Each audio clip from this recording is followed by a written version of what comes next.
أعوذ بالله من الشيطان الرجيم.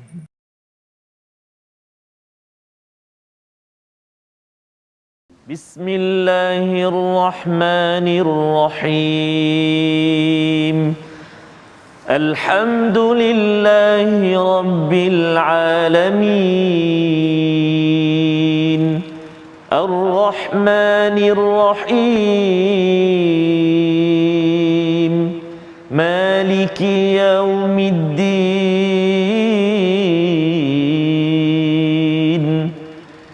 إياك نعبد وإياك نستعين اهدنا الصراط المستقيم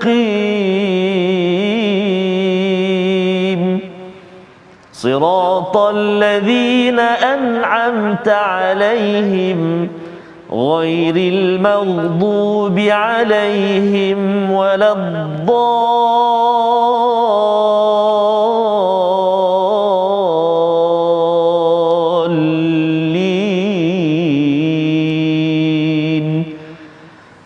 آمين صدق الله العظيم. Assalamualaikum warahmatullahi wabarakatuh. Alhamdulillahirabbil alamin wassalatu wassalamu ala asyrafil anbiya'i wal mursalin wa ala alihi wa ashabihi ajma'in amma ba'd. Apa khabar tuan-puan, ibu ayah, para penonton, sahabat-sahabat Al-Quran yang dirahmati Allah sekalian? Mudah-mudahan kita semua berada dan dipelihara oleh Allah Taala dalam keadaan yang sejahtera. Pada hari ini bertemu kita lagi dalam My Quran Time, yang mana ini adalah sesi ulang kaji yang akan kita meneroka, mengkaji, meneliti daripada halaman 430 hingga halaman yang ke-435 yang telah kita lalui, dan kita akan adakan sedikit ulang kaji kita pada hari ini. Seperti biasa, saya tidak keseorangan pada hari ini tuan-puan. Bersama dengan saya, qari kita pada hari ini adalah Ustaz Tarmizi Abdul Rahman. Apa khabar Ustaz? Alhamdulillah, Alhamdulillah. Sihat Ustaz Alhamdulillah, tak nampak senyum ni. Tak nampak senyum hari ini. Baik. Bersama dengan kita juga pada hari ini adalah tetamu istimewa kita yang akan bersama-sama mentadabbur ayat-ayat Al-Quran, iaitu Ustaz Muhammad Ridwan Tan bin Abdullah. Apa khabar Ustaz? Baik, alhamdulillah. Alhamdulillah. Ustaz Muhammad Ridwan ini adalah seorang eksekutif dakwah syariah dan dakwah di Wakaf An-Nur Corporation, yang mana kita akan berkenalan dan kita akan berkongsi dengan lebih lanjut bersama dengan beliau dalam sesi kita pada hari ini insya-Allah. Dan kita akan meneruskan ulang kaji kita bermula dengan ayat yang ataupun bermula dengan halaman pada 430. Tapi sebelum tu mari sama-sama kita bacakan dahulu doa sebelum kita mengkaji ayat-ayat Al-Quran ini. Subhanaka la ilma lana illa ma 'allamtana innaka antal alimul hakim. Rabbi zidni ilma. Dan bagi juga memberkati dan mencambahkan lagi pengajian kita mengenai tentang ayat-ayat Allah ini, tuan-puan, mari sama-sama kita kongsikan di dalam Facebook, kita siarkan, kita sebarkan pengajian kita ini. Mudah-mudahan lebih ramai mendapat manfaat. Dan pada halaman yang 430 ini Allah Ta'ala menceritakan tentang kisah penduduk ataupun kaum Sabak. Bagaimana kisah mengenai tentangnya?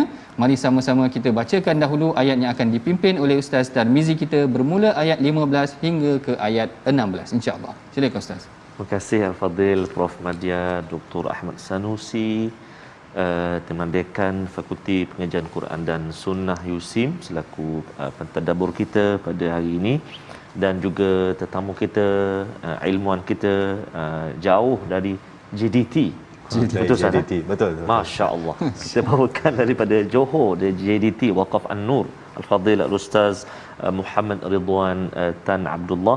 Terima kasih banyak Ustaz jauh berkelana singgah ke teratak My Quran Time pada hari ini. Alhamdulillah. Allah Akbar. Terima kasih banyak. Dan tak lupa pada tuan-tuan dan puan-puan, ibu-ibu, ayah-ayah, muslimin dan muslimat sahabat Al-Quran yang dikasihi dan dirahmati Allah Subhanahu wa taala sekalian.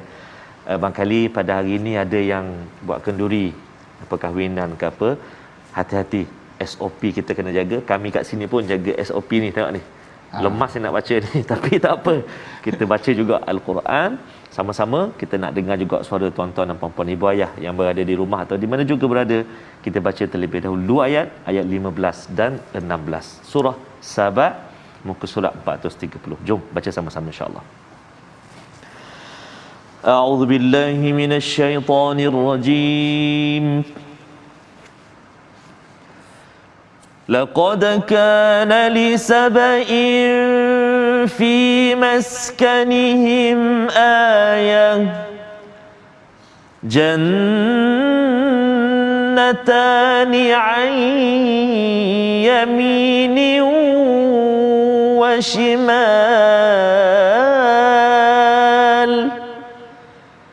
كلوا من رزق ربكم واشكروا له بلدة طيبة ورب غفور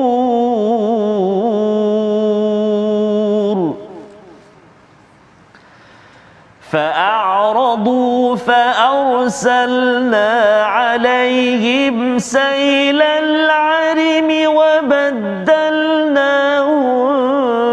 بجنتين جنتين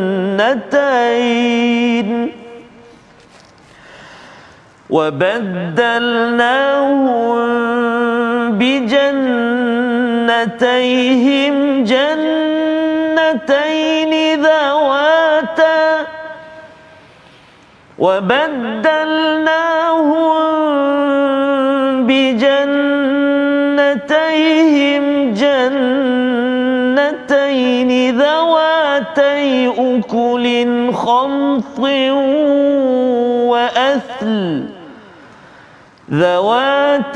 أكل خمط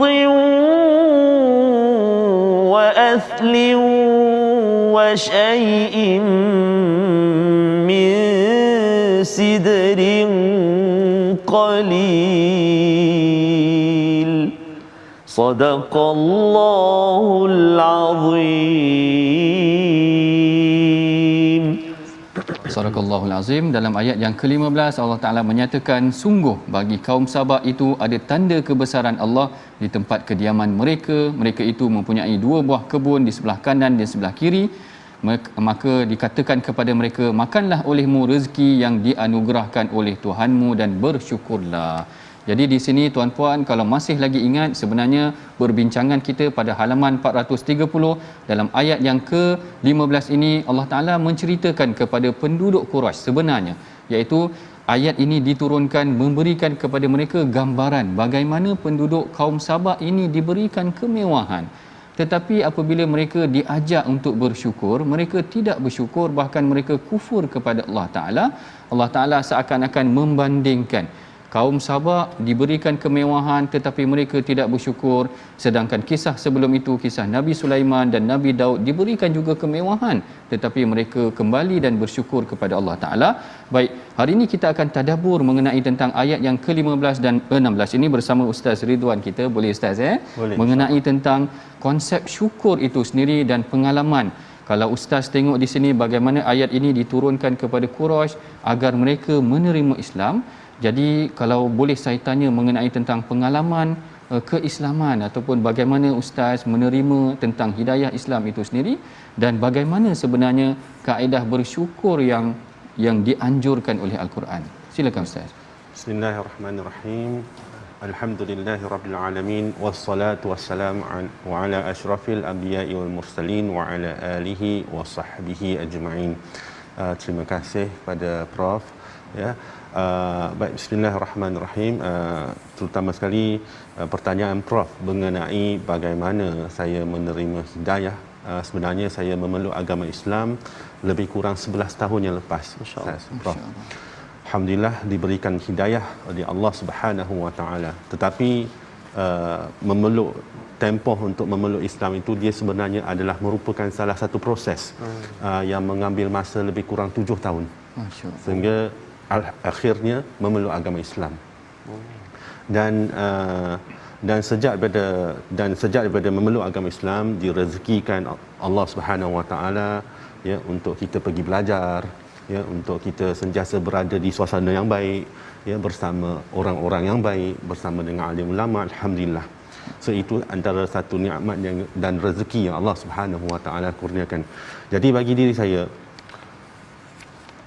nikmat yang paling besar yang dapat saya ataupun kami rasai adalah sebenarnya iaitu Islam dan juga iman itu sendiri. Tidak ada nikmat yang lebih besar daripada itu. Ya, nikmat boleh datang daripada berbagai bentuk, daripada rezeki, daripada segi kewangan, kebendaan dan juga sebagainya, tetapi nikmat yang paling besar adalah Islam dan juga iman.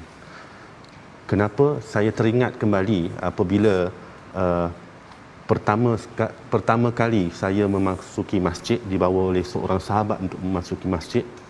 Kemudiannya kali pertama saya menunaikan solat, kali pertama saya bersujud kepada Allah Subhanahu Wa Taala. Pada waktu itu saya merasai satu ketenangan yang tidak pernah ada dalam kehidupan kita. Masya-Allah. Itulah ketenangan. Bermula daripada saat itu saya nekat, saya ingin merubah hidup saya. Saya ingin mempelajari Islam dengan bersungguh-sungguh yang akhirnya membawa kepada hari ini. Itu adalah satu nikmat yang sangat-sangat besar. Dan cara untuk menzahirkan nikmat dan juga rezeki, kalau kita rujuk pada surah Sabah ayat 15 dan juga 16, di sini Quran firman Allah Subhanahu Wa Taala dia merujuk kepada buah-buahan rezeki daripada segi makanan, kebun, tanaman dan sebagainya. Tapi itu juga adalah nikmat. Apa sahaja nikmat, sebab segala perkara yang kita terima itu adalah nikmat dan rezeki daripada Allah. Jadi untuk kita menzahirkan diri dengan rasa bersyukur itu ialah dengan kita menzahirkan diri kita sebagai hamba Allah. Kita mengakui diri kita sebagai hamba Allah.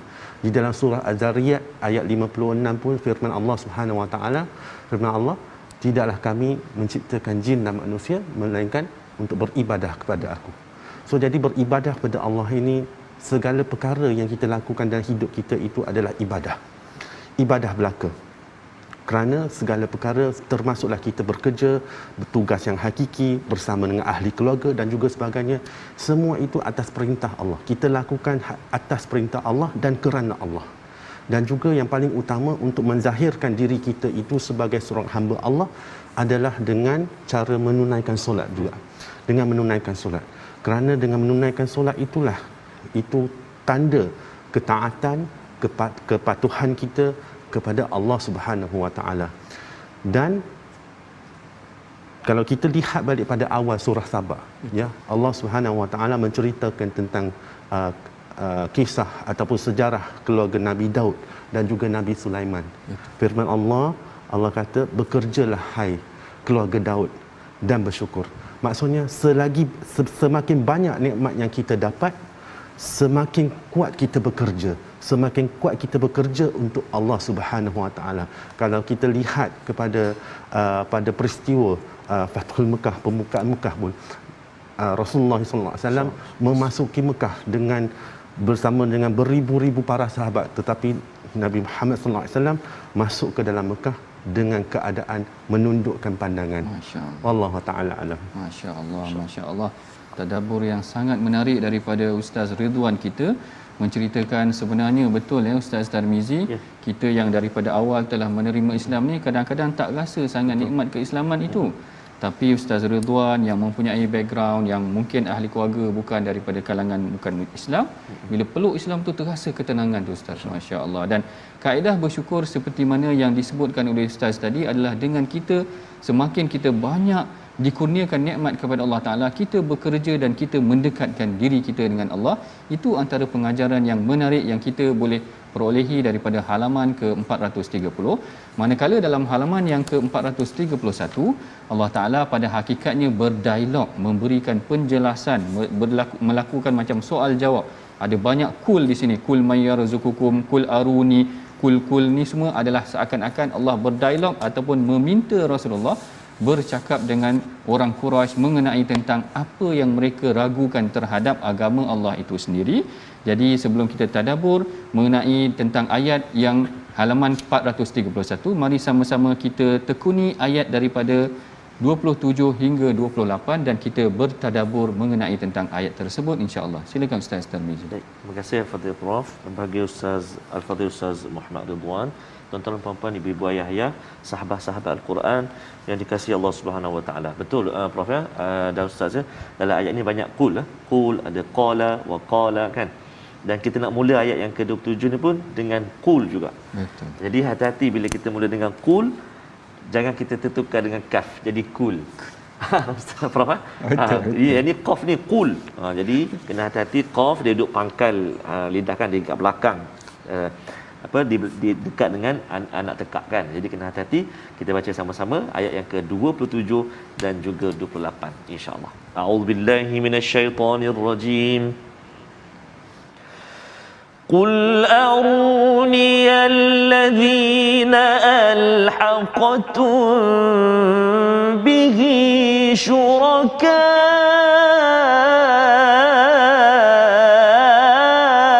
كلا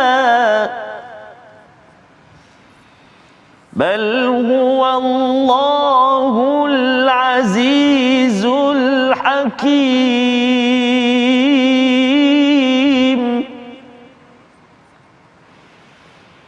وما أرسلناك إلا كافة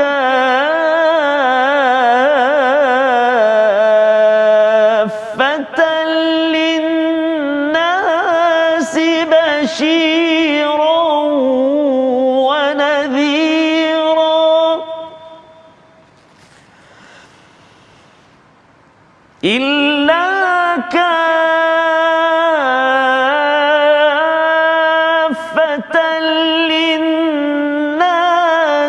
بشيرا ونذيرا ولكن أكثر الناس لا يعلمون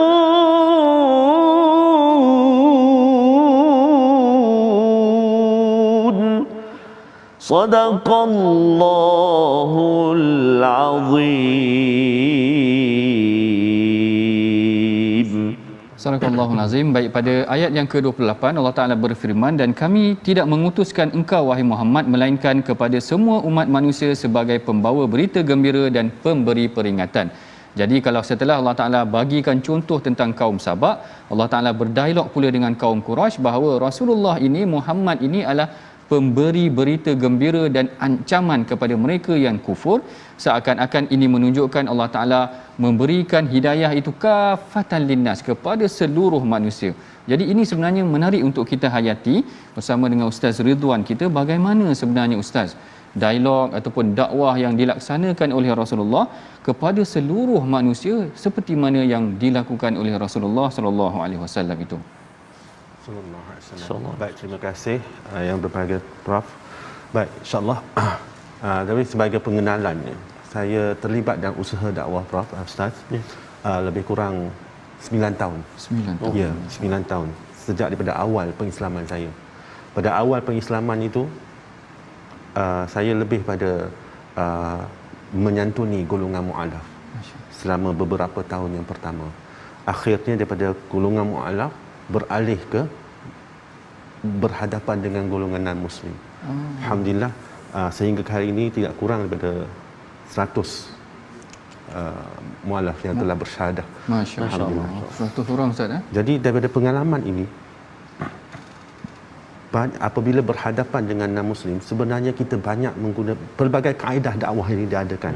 Tetapi akhirnya dia akan datang ke satu kaedah atau satu metodologi, iaitu dengan cara berhujah. Jikalau kita lihat pada surah Sabah, muka surat 431 ini, banyak kali Allah Subhanahu Wa Taala mengulang kalimah qul, kata perintah, katakanlah wahai Muhammad, kan? Qul itu menunjukkan bahawa itu berhujah. Jadi dalam saya berhujah kita lihat sini ya, perintah Allah kepada baginda Rasulullah sallallahu alaihi wasallam untuk berhujah pada orang-orang Quraisy ataupun orang-orang musyrikin. Jadi kalau kita dalam pengalaman kita berdakwah itu, kita banyak berhujah bersama dengan golongan non-muslim. Tapi hujah itu hujah dengan cara yang baik, dengan hujah cara yang berhikmah. Kalau kita lihat pada surah An-Nahl ayat 125, di mana di dalam Al-Quran satu-satunya ayat yang Allah menerangkan kaedah untuk menyampaikan metodologi untuk menyampaikan dakwah. Itu 3 cara yang utama. Itu yang pertama, menyampaikan dakwah dengan cara berhikmah. Yang kedua adalah melalui nasihat yang baik, pengajaran yang baik. Yang ketiga adalah dengan berhujah ataupun berdebat, bukan berdebat, berhujah, memberikan pengajaran, berhujah dengan cara yang baik. Jadi semasa dalam menyampaikan dakwah kepada, menerangkan berkaitan dengan Islam kepada sahabat-sahabat yang bukan Islam kita, kami ataupun saya banyak menggunakan kaedah untuk membuat seseorang itu berfikir tentang apa? Berfikir tentang tujuan hidup. Hakikat penciptaan diri kita, iaitu hakikat penciptaan manusia itu sendiri. Apakah Tuhan itu wujud ataupun tidak? Kita belum lagi berbincang ya, siapa yang mana itu Tuhan yang benar, tetapi kita membuatkan seseorang itu berfikir apakah Tuhan itu wujud. Sebab Allah Subhanahu Wa Taala memberikan kepada kita manusia ni satu perkara yang tidak ada pada makhluk lain, iaitu akal. Dan barang siapa mempunyai akal yang sihat, jikalau kita menggunakan akal kita untuk mencari Tuhan, nescaya satu-satunya Tuhan yang akan kita jumpa iaitu Allah Subhanahu Wa Taala. Masya-Allah. Maknanya ustaz di sini ustaz berdasarkan pengalaman itu berdialog dengan muslim dan non-muslim itu, salah satu perkara yang ditekankan adalah mengenai tentang bagaimana berdialog dan mengajak mereka berfikir. Mengajak mereka berfikir ini sebenarnya adalah perkara yang akan kita bincangkan lagi dalam halaman yang ke-432, bagaimana sebenarnya nanti bila mana mereka telah ditentukan tentang kedudukan mereka di syurga dan neraka ataupun pada hari kiamat nanti, mereka sendiri sebenarnya sesama mereka berbalah. Dan itulah pada hakikatnya bagaimana Allah Ta'ala mengajak kita daripada di dunia lagi agar berfikir seperti mana yang disebutkan oleh Ustaz Ridwan tadi tentang bagaimana nanti, kenapa manusia ini dijadikan dan apakah tujuan mereka dijadikan. Kita akan teruskan lagi perbincangan kita selepas daripada ini. Jangan ke mana-mana, kita berehat dahulu sebentar insya-Allah.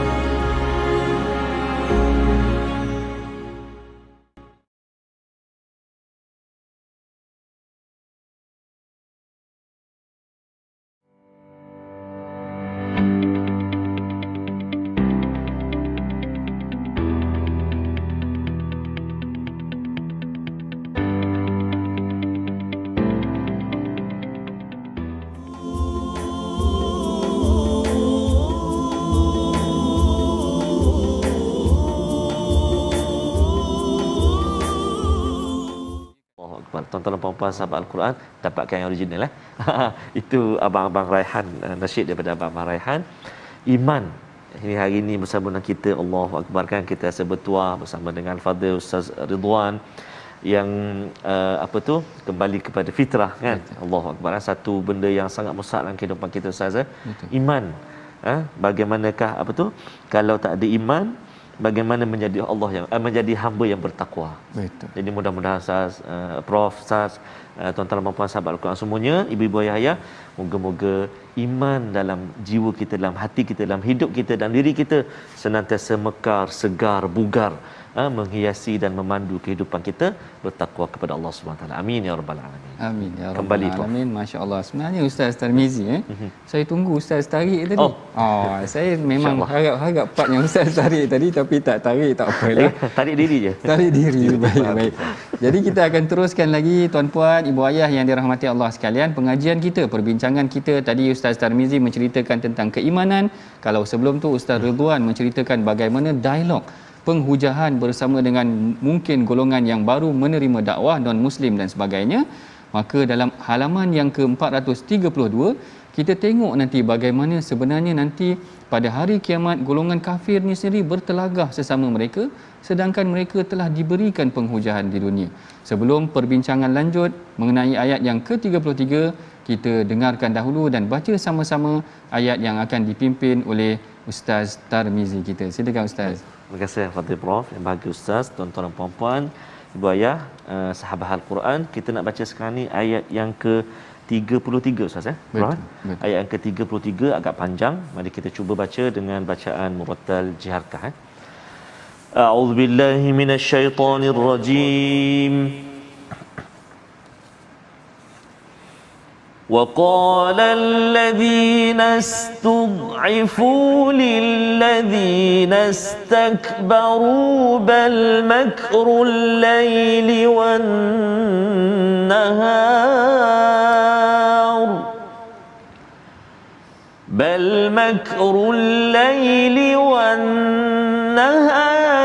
إذ تأمروننا نكفر بالله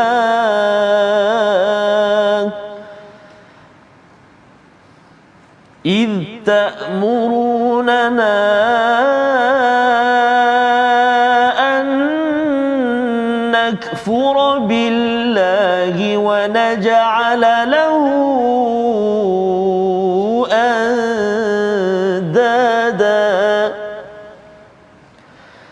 وأسروا الندامة لما رأوا العذاب وجعلنا الأغلال في أعناق الذين كفروا هل يجزون إلا ما كانوا يعملون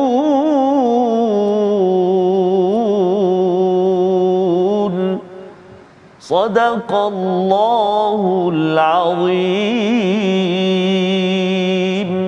Sadaqallahul Azim. Tuan-puan, ibu ayah yang dirahmati Allah sekalian, sekiranya kita perhatikan pada halaman 432 ini, bagaimana sebenarnya kalau sebelum ini Allah Ta'ala telah mendatangkan hujah kepada mereka. Allah Ta'ala bagi tahu kepada mereka bahawa Rasul ini adalah utusan untuk semua dan Allah Ta'ala berhujah dengan mereka.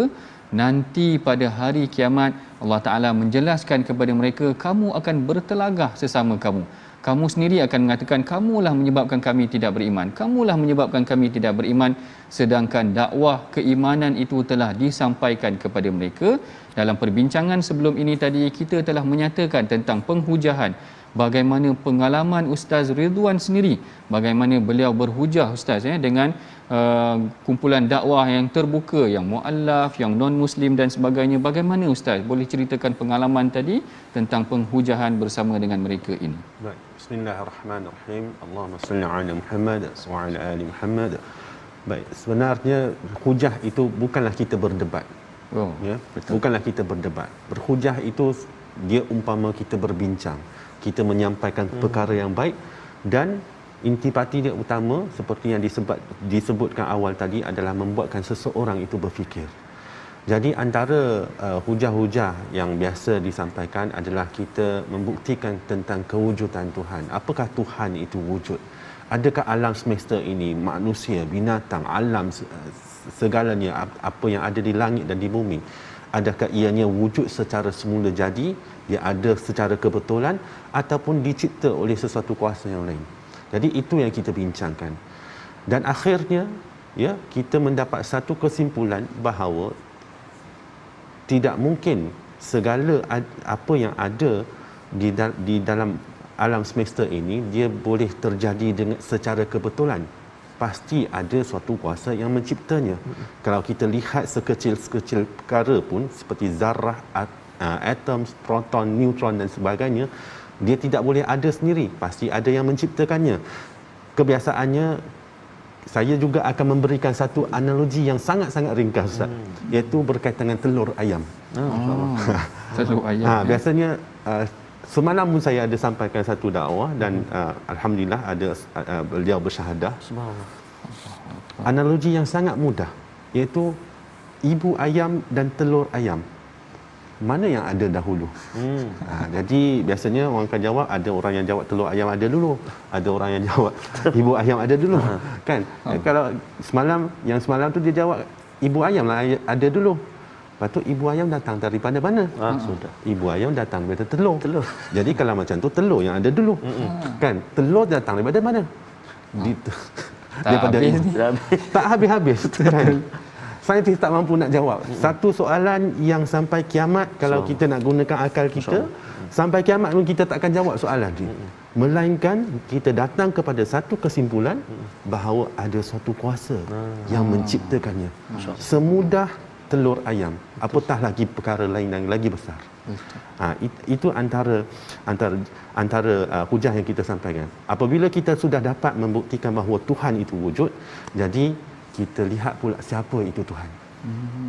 Jadi daripada situ kita berbincang tentang sifat-sifat yang sepatutnya ada pada Tuhan, atau sifat-sifat yang ada pada Tuhan, seperti Tuhan itu mestilah tunggal, Tuhan itu tak boleh dua, Tuhan itu tak boleh tiga, ya. Sifat Tuhan mestilah esa. Tuhan pastilah tidak terikat dengan ruang dan juga waktu. Sebab ruang dan juga waktu itu adalah satu makhluk, suatu benda yang boleh dimanipulasi. Di situlah datangnya sifat Allah yang qidam dan juga baqa dan juga sebagainya. Jadi daripada situ kita akan jumpa satu-satunya Tuhan yang mempunyai sifat-sifat ataupun kriteria yang sepatutnya menjadi sebagai Tuhan adalah Allah sahaja. Sebab itu kita katakan bahawa jikalau kita menggunakan akal kita yang sihat untuk mencari Tuhan, nescaya kita akan jumpa Allah. Kemudian baru kita berhujah tentang Rasul pula. Kemudian kita masuk ke Al-Quran satu persatu. Masya-Allah, menarik sekali perbincangan Ustaz mengenai tentang bagaimana penghujahan yang diberikan kepada orang-orang yang berfikir. Sebenarnya manusia ini sekiranya diberikan penghujahan kepada mereka, sepatutnya mereka boleh menerimanya, ataupun secara rasionalnya penghujahan yang dibawakan dalam Al-Quran itu adalah satu perkara yang boleh diterima, melainkan sebenarnya perkara ini sebenarnya disebutkan juga dalam sirah, apa yang didapati oleh Al-Walid Ibnul Mughirah, apa yang didapati oleh Abu Jahal, apa yang didapati oleh Utbah ibn Rabi'ah. Sebenarnya mereka mendapati Al-Quran ini adalah benar, tetapi apabila ditanya oleh anak buah mereka, saya teringat satu kisah yang mana anak buah Abu Jahal sendiri tanya kepada Abu Jahal, dia kata hal kana Muhammadan aminan, dia kata apakah wahai Abu Jahal engkau dapati Muhammad ini bukan seorang yang benar? Lalu Abu Jahal kata, aku tidak pernah mendapati apa yang diungkapkan oleh Muhammad itu sesuatu yang dusta. Jadi kenapa mereka tidak menerima Islam? Ini sebenarnya persoalan. Akan kita tengok berada sebenarnya dalam ayat yang ke-33. Allah Ta'ala sifatkan mereka ni sebagai al-lillazi nastakbaru, mereka yang takabur, mereka yang engkar. Keegoan ini sebenarnya apabila dia telah membenam ke dalam jiwa, dia akan menyebabkan seseorang sukar untuk menerima kebenaran sekalipun barangkali perkara itu adalah benar. Sebagai contoh, seorang ayah yang berdialog dengan anak dia, kadang-kadang dia tahu anak dia betul, tapi takkan dia nak mengalah dengan anak dia. Macam tu kan. Kadang-kadang kita begitu juga. Dah dialog dengan anak, kita tahu dah anak kita betul, tetapi keegoan seseorang mungkin menjadi penghalang kepada mereka untuk menerima kebenaran. Begitulah Allah Ta'ala gambarkan pada hari akhirat, pada ayat yang ke-33, mereka nanti akan bertelagah. Golongan yang istikbar, yang ego ini akan menyalahkan kembali golongan-golongan yang menyangkakan diri mereka ini lemah. Akhirnya kebinasaan menimpa mereka keseluruhannya, hanya kerana semata-mata kerana keegoan dan tidak menerima kebenaran. Dan kita dapati banyak pengajaran yang menarik yang kita pelajari daripada apa yang disampaikan oleh Ustaz Ridwan tadi, pengalaman berdialog dengan golongan dakwah ini. Dan seterusnya kita akan masuk kepada halaman yang ke-433, yang mana kita akan bacakan sedikit ayat daripada ayat yang ke-47, yang mana Allah Ta'ala menceritakan sifat Rasulullah ini. Dia berdakwah kepada seluruh manusia, dan Rasulullah berdakwah adalah dengan penuh keikhlasan. Sama-sama kita bacakan ayat yang ke-47 bersama Ustaz Tarmizi kita. Terima kasih Al-Fadhil Prof. Ahmadiyah Dr. Ahmad Sanusi, yang bahagia Al-Fadhil Ustaz Muhammad Ridwan. Janda dan bonda, tuan-tuan dan puan-puan, para penonton My Quran Time yang dikasihi Allah Subhanahu Wa Taala sekalian. Alhamdulillah, saya rasa begitu teruja dan rasa sangat bersyukur Al-Fadhil Prof dan Ustazah kerana rasa dapat bersama hari ini dengan Ustaz Ridwan yang sudah 100 lebih Ustaz yang menitipkan syahadah bersama dengan Ustazah. Allahu Akbar. Kan kaleng-kaleng tuan-tuan dan puan-puan. Dia kena belajar, ni kena follow, kena ikut juga ni usaha-usaha dakwah ataupun cara berinteraksi dengan non-muslim ni penting sangat Prof untuk kita sama-sama belajar insya-Allah. Jadi kita nak baca satu ayat di halaman yang ke-433, ayatnya iaitu ayat yang ke-47. Mari kita cuba bacaan mujawwad ras insya-Allah. A'udzubillahi minasyaitonirrajim. قل ما سألتكم من أجر فهو لكم قل ما سألتكم من أجر فهو لكم إن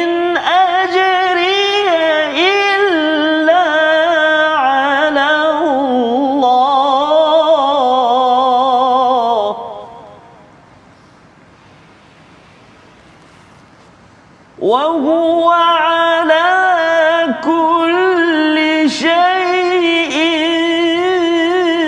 شهيد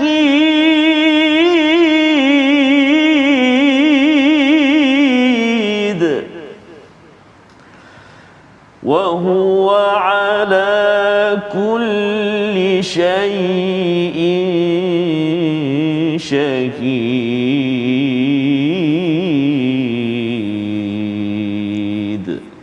صدق الله العظيم. Sadaqallahul Azim. Dalam ayat yang ke-47 Allah Ta'ala berfirman, katakanlah Muhammad, bayaran apa pun yang aku minta kepadamu maka itu adalah untuk kamu. Bayaranku hanyalah dari Allah dan Dia Maha mengetahui segala sesuatu. Menarik perbincangan mengenai tentang ayat yang ke-47 ini seakan-akan menggambarkan ataupun memberikan petunjuk bahawa dakwah yang dilakukan oleh Rasulullah sallallahu alaihi wasallam adalah penuh keikhlasan, tidak mengharapkan sebarang ganjaran. Tuan-puan tersasul sikit, tidak mengharapkan sebarang ganjaran. Dan ini menunjukkan kekuatan seorang dai ataupun pendakwah itu, bagaimana dia tidak mempunyai sebarang kepentingan terhadap apa yang dia sampaikan. Jadi di sini mungkin saya boleh, kalau saya minta Ustaz berkongsi sikit bagaimana reaksi. Mungkin sebab sebahagian pendakwah apabila mereka sampaikan dakwah kepada ahli keluarga ataupun kepada kawan-kawan non-muslim dan muslim sebagainya, mereka mungkin ada yang respon, alah engkau ni dakwah mungkin sebab ni, mungkin sebab engkau nak kahwin dengan orang Islam ke, ataupun mungkin sebab macam-macam sebenarnya sebab-sebab ini. Kalau berdasarkan pengalaman Ustaz sendiri, setelah hampir ataupun sekitar 100 orang yang menerima dakwah tersebut memeluk Islam, bagaimana reaksi mereka? Apa pengalaman Ustaz? Ada tak pengalaman-pengalaman yang ganas ke? Kalau katakan macam tu, kalau kita nak tengok sikit, kalau ada Ustaz boleh kongsikan bersama kita.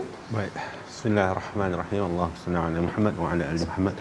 Sebenarnya daripada segi pengalaman tu yang ganas tu tidak ada sangatlah sebenarnya ya. Tapi dakwah ni dia sebenarnya dia bukan sahaja kita menyampaikan berapa orang yang disyahadahkan, tak. Tapi yang paling penting adalah selepas syahadah itu apa yang terjadi, bagaimana perjalanan. Sebab itu seperti biasa juga, kadang-kadang orang suka dengar ya, bagaimana macam kami ni mualaf, bagaimana kami memeluk agama Islam, tetapi bukan itu yang paling penting. Yang paling penting adalah apa yang kami lakukan selepas kami memeluk agama Islam kan. Jadi daripada segi pengalaman bersama menyantuni mualaf dan juga bersama non-muslim ya, salah satunya adalah kalau contoh Prof tanya tadi, yang ganas itu tidak sangat. Kenapa tidak ada? Sebab kaedah dakwah yang disampaikan. Sebab kita tidak bergaduh, kita tidak berhujah, kita tidak berdebat, tapi hujah-hujah yang disampaikan itu setakat untuk menerangkan. Tapi sama ada yang mendengar itu dia hendak menerima ataupun dia tidak menerima, itu terpulang kepada dia, kerana hidayah hak milik Allah Subhanahu Wa Taala. Tugas kita sebagai umat Nabi Muhammad sallallahu alaihi wasallam hanya untuk menyampaikan dakwah itu sahaja. Jadi kalau kita lihat pada ayat 47 ini, Rasulullah sallallahu alaihi wasallam menyampaikan dakwah dengan penuh keikhlasan. Selain daripada penuh keikhlasan, Rasulullah menyampaikan dakwah dengan penuh kasih sayang. Jadi pandangan apa yang perlu ada kita sebagai seorang pendakwah ataupun sebagai seorang umat Islam apabila berhadapan dengan orang yang bukan Islam? Bagi saya yang pertama adalah rasa kasih dan sayang. Itu yang paling penting yang perlu kita ada. Kita membenci terhadap sifat kekufuran mereka, tetapi bukan kepada peribadi mereka. Bagaimana kita hendak menyampaikan dakwah jikalau dalam hati kita ini ada kebencian? Betul. Jadi kasih sayang itu yang boleh mempengaruhi orang lain. Wallahu a'lam. Wallahu a'lam. Masya-Allah, inilah dia orang yang benar-benar duduk dalam medannya, Ustaz Tarmizi. Orang yang memang berada dalam medannya. Bagaimana sebenarnya tidak mudah juga untuk kita berhadapan, berdialog dengan mereka, terutama kalau keluarga sendiri. Kalau saya ingat pengalaman saya duduk sekejap di UK dulu buat PhD di sana, ada satu rancangan mengenai tentang orang-orang yang memeluk Islam ini. Salah satunya dia bimbang kalau dia adalah seorang wanita dan dia peluk Islam, dan itu adalah satu perkara yang sangat ganjil kerana kalau Muslim di UK adalah seorang golongan yang minoriti lah. Jadi dia bimbang dengan keluarga boleh terima ke tak. Jadi yang awal-awal tu pakai tudung apa semua tu tidak ditekankan lagi. Maknanya diajarkan kepada golongan yang baru ini perkara-perkara yang asas sahaja dahulu. Maknanya sehinggalah mereka sendiri yang mempunyai jiwa yang kental dan menawarkan dirinya, boleh tak saya pakai tudung dan sebagainya. Sebenarnya dalam hadis ada. Dalam hadis, kalau siapa yang baca hadis 40, ada seorang anna rajulan, ada seorang lelaki yang datang berjumpa dengan Rasulullah. Dikatakan lelaki ini adalah sebenarnya seorang Arab Badawi ataupun utusan yang datang kepada Rasulullah. Maknanya dia baru mengenal Islam. Lalu dia tanya kepada Rasulullah, wahai Rasulullah, kalau aku hanya lakukan perkara fardu saja, salaitul faraidah, aku solat fardu saja dan aku puasa saja, wastahlaltul halal, aku buat perkara yang halal saja, aku tidak melakukan perkara yang haram, adkhulul jannah, boleh tak aku masuk syurga? Lalu Rasulullah kata boleh masuk syurga. Maknanya buat perkara yang basic sahaja dahulu. Untuk yang baru mengenal Islam, diajarkan perkara yang mudah. Jangan orang nak masuk Islam terus tanya, potong boleh potong? Potong terus. Masya-Allah. Yang sebenarnya ni Prof, itu adalah kaedah hikmah dalam kita menyampaikan dakwah. Betul. Sebab kita tidak terlalu orang putih kata pushy. Sebab apa? Yang paling penting kita terapkan kepercayaan, akidah itu, tauhid itu. Tanam yang tu. Ya, tanam yang tu. Sebab saya percaya bahawa apabila iman masuk ke dalam hati seseorang tanpa kita suruh, dia akan buat. Masya-Allah. Masya-Allah. Menarik sekali perbincangan kita pada hari ini, tuan-puan. Kita bersama dengan orang yang paling berkelayakan membincangkan dialog bagaimana mereka dengan kita dengan non-Muslim. Sebagaimana yang kita belajar daripada surah Sabah ini, surah Sabah adalah di antara surah yang diturunkan awal di Makkah, memberikan dialog yang sempurna kepada Quraisy. Kalau kamu Quraisy rasakan kamu mewah, kaum Sabah juga mewah. Kaum terdahulu Nabi Sulaiman, Nabi Daud itu adalah golongan yang mewah tetapi mereka beriman. Kaum Sabah apabila mereka mewah tetapi tidak beriman, Allah Ta'ala mempunyai kuasa untuk menjatuhkan mereka, sebagaimana Allah Ta'ala mempunyai kuasa untuk membangkitkan juga mereka nanti pada hari kiamat. Kita telah pun hampir sampai ke penghujung rancangan. Masya-Allah, rasa macam sekejap aja. Maknanya perbincangan kita banyak pengalaman ataupun perkongsian yang telah dikongsikan oleh Ustaz Ridwan kita. Mudah-mudahan Allah Ta'ala memberkati pengajian kita pada hari ini, tadabbur kita terhadap ayat-ayat Al-Quran, bagi memberkati mengakhiri pengajian kita pada hari ini. Saya mempersilakan Ustaz Tarmizi kita untuk membacakan doa. Mudah-mudahan kita dirahmati Allah. Terima kasih. A'udzubillahi minasyaitonirrajim. Bismillahirrahmanirrahim. Alhamdulillahi rabbil alamin, wassalatu wassalamu ala asyrafil anbiya'i wal mursalin wa ala alihi wa sahbihi ajma'in. Allahumma salli ala sayyidina Muhammadin wa ala ali sayyidina Muhammad. Allahumma ya Allah wa ya Rahman wa ya Rahim, di saat yang penuh barakah ini ya Allah, tangan kami tadahkan memohon ke hadrat-Mu. Ampunilah dosa-dosa kami ya Allah. Ampunilah dosa-dosa kedua ibu ayah kami dan juga ibu ayah mertua kami, muslimin dan muslimat, minat birahmatik ya arhamar rahimin. Ya Allah wa ya Rahman wa ya Rahim, jadikan Al-Quran teman hidup kami, jadikan Al-Quran sahabat baik akrab kami ya Allah, memandu kehidupan kami ya Rahman, menjadi hamba-hamba yang senantiasa taat dan patuh kepadamu ya Allah. Allahumma inna na'udzubika minal barasi wal junun wal judhami wa min sayyi'il asqam. Allahumma rabbana atina fid dunya hasanah wa fil akhirati hasanatan wa qina adzaban nar. Wa sallallahu ala sayyidina Muhammad wa ala alihi wa sahbihi wa baraka wa sallam. Walhamdulillahi rabbil alamin. Taqabbalallahu minkum minna minkum taqabbal ya karim. Mudah-mudahan Allah Subhanahu Wa Taala menerima pengajian kita pada hari ini, bacaan kita, pendengaran kita dan doa kita dikabulkan Allah Subhanahu Wa Taala, dan kita nak terus suburkan dakwah dan suburkan Al-Quran dalam masyarakat kita. Tentunya kita nak mengajak semua sekali tuan-tuan dan puan-puan untuk sama-sama dalam tabung wakaf Al-Quran, tabung gerakan Al-Quran, wakaf dan tabung gerakan Al-Quran, infak dan wakaf ummah. Mudah-mudahan dengannya demikian kita dapat menyuburkan Al-Quran dalam masyarakat kita dan juga dapat kita memohon redha dan keberkatan daripada Allah Subhanahu Wa Taala. Jadi saya mengambil kesempatan ni nak ucapkan jazakumullah khair jazak kepada yang bahagia Prof Madya, Dr. Ahmad Sanusi dan juga tetamu kita Al-Fadhil Ustaz Muhammad Ridwan yang berkunjung ke terletak My Quran Time. Mudah-mudahan ini bukan kali pertama, insya-Allah akan datang kita singgah lagi, jemput lagi untuk bersama insya-Allah. Jadi insya-Allah jangan lupa untuk saksikan ulangan pada malam ini dan juga pada besok pagi, dan pastinya besok kita akan terus dalam halaman yang berikutnya, pastinya dalam My Quran Time, baca, faham dan amal. Assalamualaikum warahmatullahi wabarakatuh.